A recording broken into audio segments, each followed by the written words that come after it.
সিলেটের ঈদবাজারে সক্রিয় নারী সিন্ডিকেটের মাস্টারমাইন্ড পপি, নেপথ্যে শতাধিক নারীর বিশাল নেটওয়ার্ক। বিস্তারিত দেখুন প্রতিবেদনে।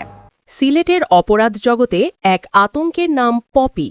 বারবার জেল খাটলেও স্বভাব বদলাননি এই নারী চোর সর্দার। তার নেতৃত্বে সিলেটে গড়ে উঠেছে অন্তত শতাধিক নারীর এক বিশাল চোর সিন্ডিকেট।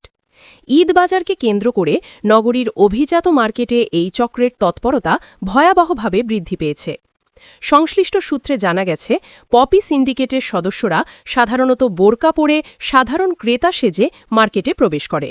দেখে বোঝার উপায় নেই যে তারা কেনাকাটা করতে নয়, বরং চুরির উদ্দেশ্যে এসেছে।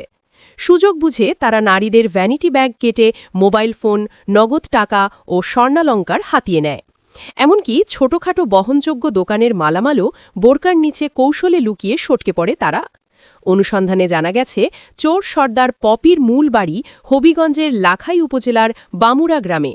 বর্তমানে তিনি সিলেট নগরীর শাহজালাল উপশহরের এইচ ব্লকের ৪ নম্বর রোডে একটি ৪তলা আলিশান বাড়িতে পরিবার নিয়ে বসবাস করেন। আশ্চর্যের বিষয় হল, তার এই আস্তানাটি মহানগর পুলিশের অস্থায়ী কার্যালয়ের খুব কাছেই অবস্থিত। দিন-রাত সেখানে সন্দেহভাজন ব্যক্তিদের আনাগোনা থাকলেও পপির শক্তিশালী নেটওয়ার্কের কারণে তিনি ধরা ছোঁয়ার বাইরে থেকে যান।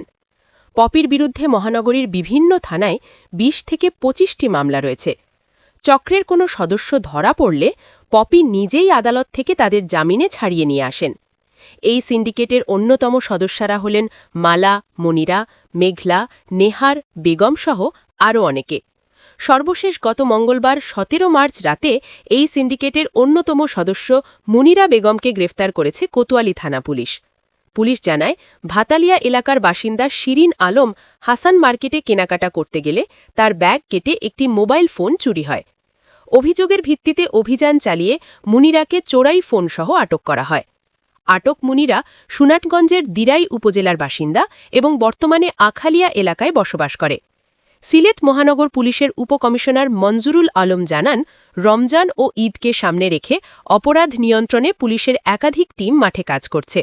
গোয়েন্দা নজরদারিও বাড়ানো হয়েছে। অপরাধী যেই হোক, তাকে কোনো ছাড় দেওয়া হবে না।